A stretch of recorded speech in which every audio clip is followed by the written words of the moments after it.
Welcome inside the WB Mason Coaches Report right here on GoHofstra.com. Ryan LeFay alongside Dennis Papadatos, the head coach of the Hofstra wrestling team. Coach, the last time we talked was at MSG, but long off season. How's it been going so far? Good off season. Obviously on the radio we spoke a little bit about it, but we had a real good productive off season with a lot of new guys coming in. A lot of the new guys, I would say all the new guys, spent the majority of their summer here, getting to know the guys and training with the strength coach, doing whatever they were allowed to do. So a very, very productive off season, arguably the most productive off season that I've ever been a part of anywhere ever it was. So all in all, good, very good. And just getting into the swing of things now, the Jonathan Kalu Binghamton Bearcat Open at Binghamton, something that's very near and dear to your heart. How have you been preparing for it, and what are you expecting this weekend? We're preparing for it. Obviously, John Kalus, when I coached at Binghamton, I recruited him. He went to Massapequa High School, so I recruited him, and we brought him to Binghamton, and I coached him all 4 years that he wrestled at Binghamton. Great kid that was in active service and passed away in a training exercise. It was pretty dramatic. It kind of hit us all pretty hard. Great kid, really great kid. So, I was at his funeral, and I actually, great kid. But anyway, so they named the tournament after him. I'm honored to buy it. I'm glad they did that, because I don't think anyone on that coaching staff ever coached Jonathan. Maybe Jason Borshoff did, but I don't remember. It's been so long.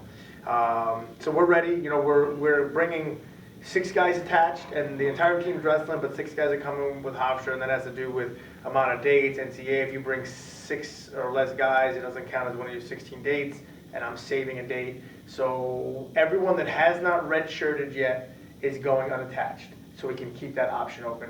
We have 6 guys in the team that have already, actually we have 7, but we have 6 guys in the team that have already redshirted, so we can bring them attached without fearing that they're going to lose their redshirt season if we will choose to do so. So we're bringing those 6 guys attached. The other, I think we're going to, at the end of the day, we're going to have 17 or 18 guys wrestling.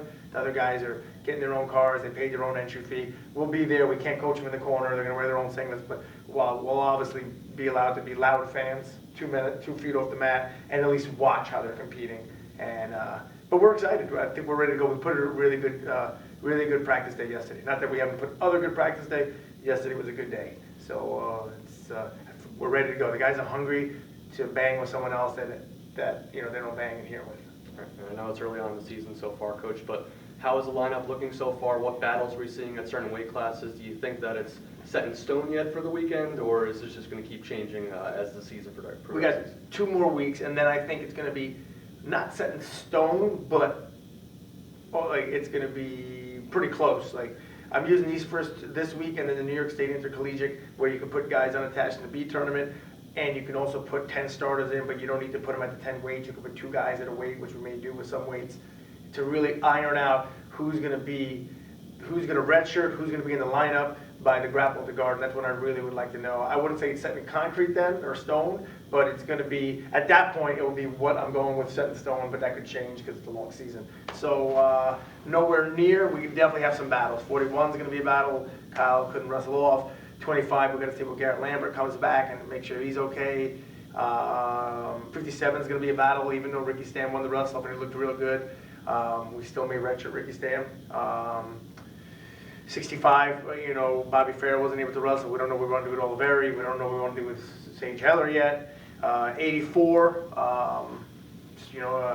Damiano won the wrestle off by a pin and he looked good, but we really would like to redshirt him. But as I told Mike Oxley and Damiano, I want to win as well, and I want to put my best guy out there. So if we redshirt Damiano, I got to make sure Oxley's going to do the job.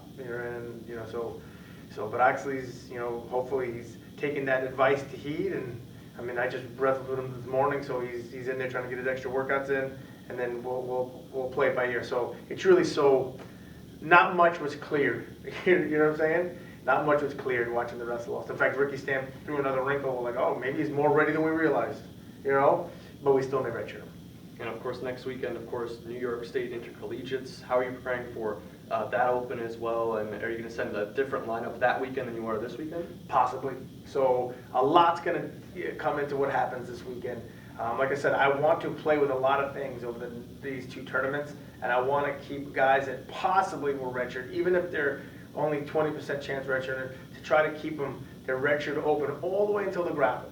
So we got about 2 more weeks, and it's only because we're so young. I don't want to do this every single year. We're young, we have so many new faces, new things, guys at some different weights, so like, I want to have as much information possible so we can do what's best for each individual and what's best for the program and what's best to put in the lineup for this year and next year as we'll keep working on. So, yeah, it's probably going to be different. It's hard to tell. Next week we're obviously bringing 10 guys with us. This week we're only bringing 6, but everybody's going to be at the same 2 tournaments the next 2 weekends, the whole team, unattached or attached. Really does seem like a brand new look team as well as so far this season. How have you seen that in the off-season transpire? Is it a different sort of culture so far with a much younger recruiting class and, of course, a lot of wrestlers redshirting as well so far? Yeah, it's totally different, and the younger guys have already taken somewhat of a leadership role. They're stepping up. I feel like different days, different guys are trying to step up. Obviously, Mike is the clearest leader, but he's also redshirting, so we also want some other guys to step in and see what they can do. And guys are trying to, trying to take the pride. You'll see how at the end of the day when we do our pride break, it's usually a different person that just starts talking first and takes it and talks about the day and what we got coming up next. And stay focused, guys. We got this together. That kind of stuff. And it's funny how people that I would never think would want to take that role are taking it. So that's a good thing to have. So it's totally different mindset, totally different attitude. We got ways to go, but the good news is I think everyone's in the right frame of mind, and we're young and we got talent. So once we throw in some experience on top of that, I think we're going to be where we want to be. Hard to tell, but so far everything's pointing in the direction that I smile at the end of the day. And finally, Coach, any overarching goal for this season? Maybe not specific, but something you really want to accomplish as the season progresses, or something you want to accomplish by the end of the season? I do. This is what I want to accomplish by the end of the season. It has nothing to do with goals of we're going to win nationals, or we're going to win the conference, or we're going to take third in the conference, or we're going to have this many national qualifiers. I'll get to that when we get about halfway through the season when I know more. My goal for this season is at the end of the year, everyone, especially within our conference and outside, says, Hofstra's back. That's my goal. And we talk about that every day. Dennis Papadatos, head coach of the Hofstra wrestling team. Coach, thanks for your time. Thanks for having me, man. And thank you for watching the WB Mason Coaches Report right here on GoHofstra.com.